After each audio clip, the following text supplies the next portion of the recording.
అశ్వ సంవత్సరంలో కైలాస యాత్ర Shri Gayatri tours and travels 8977349696. కేంద్ర మాజీ మంత్రి కావూరి సాంబశివరావు కన్నుమూశారు. 2013లో కేంద్ర కేబినెట్లో జౌళి శాఖ మంత్రిగా పనిచేశారు కావూరి సాంబశివరావు. మొత్తం 5 సార్లు ఎంపీగా పనిచేశారు కావూరి. మచిలీపట్నం నుంచి 1984, 89, 1998లో విజయం సాధించారు. ఇక 2004, 2009లో ఏలూరు నుంచి ఎంపీగా గెలిచారు కావూరి సాంబశివరావు. కాంగ్రెస్ పార్టీలో సుదీర్ఘకాలం పనిచేసినటువంటి అనుభవం కలిగినటువంటి కాంగ్రెస్ పార్టీ సీనియర్ నాయకులు. 2014లో కాంగ్రెస్ విడిచి బీజేపీలో చేరారు కావూరి సాంబశివరావు.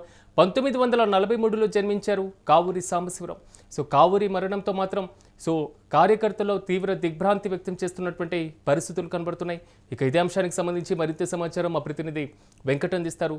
వెంకట్, చెప్పండి, కేంద్ర మాజీ మంత్రి కావూరి సాంబశివరావు కన్నుమూయడం జరిగింది, పూర్తి డీటెయిల్స్ ఏంటి? సిరాజ్, కావూరి సాంబశివరావు మరణం నిజంగా అంటే ఆంధ్రప్రదేశ్ రాజకీయాలకు తీరని లోటనే చెప్పుకోవాలి. ముఖ్యంగా ఆయన కాంగ్రెస్ పార్టీలో ఉన్నప్పుడు అంటే రాష్ట్ర విభజన జరిగిన సమయంలో ఆయన పోరాడినటువంటి తీరు కానీ ఇవన్నీ కూడా కొంత అప్పట్లో అంటే అప్పుడు ఎంపీగా ఉన్న విజయవాడ ఎంపీగా ఉన్నటువంటి లగడపాటి రాజగోపాల్తో కలిసి ఈయన కూడా ఢిల్లీలో కొంత పోరాటం కూడా చేశారు. అయితే అప్పట్లో కావూరి సాంబశివరావు పేరు ఎక్కువగా ఫేమస్ అయింది 2 తెలుగు రాష్ట్రాల్లో.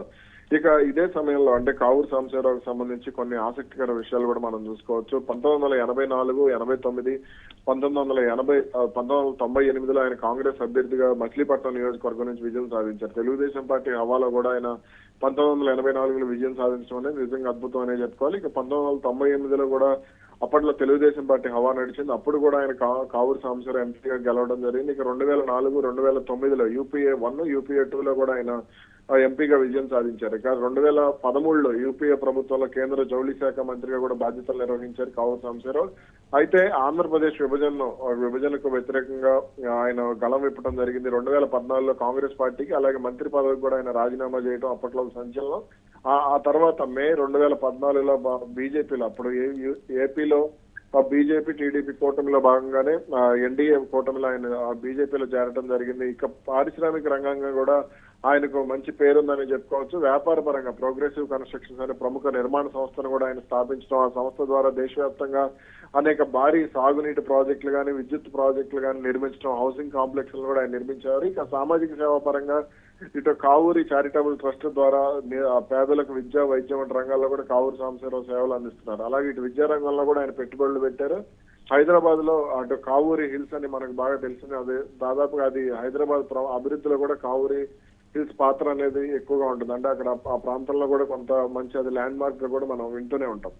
ఏది ఎలా ఉన్నా సరే కావూరి సాంబశివరావు మరణం అనేది కొంత తీరంలో ఒకటిగానే చెప్పుకోవాలి. కృష్ణా జిల్లాకు చెందినటువంటి వ్యక్తి అటు పశ్చిమ గోదావరి జిల్లా రాజకీయాల్లో కూడా ప్రభావం చూపించడం అనేది నిజంగా అద్భుతం. Right Venkat, thank you.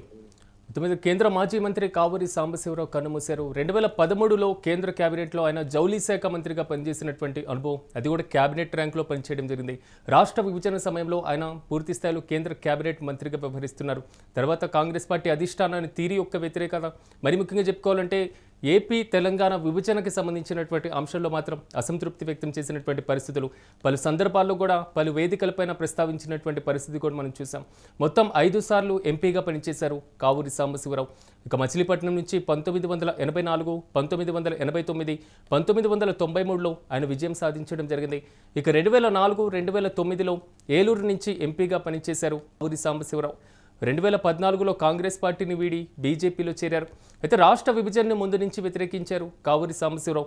మొత్తం మీద క్యాబినెట్ హోదా మంత్రిగా ఉంటూ కూడా తెలంగాణ ప్రత్యేక రాష్ట్రం కాదు, సమైక్యాంధ్ర ముద్దు అనేటువంటి నినాదంతో కూడా తన మంత్రి పదవికి కూడా రాజీనామా చేసినటువంటి పరిస్థితులు, కాంగ్రెస్ పార్టీకి రాజీనామా చేసి బీజేపీలో చేరారు. అయితే 1943లో జన్మించారు కావూరి సాంబశివరావు. కావూరి మరణంతో మాత్రం వారి యొక్క కుటుంబంతో పాటుగా కార్యకర్తల్లో విషాద ఛాయలు అలుముకున్నాయి.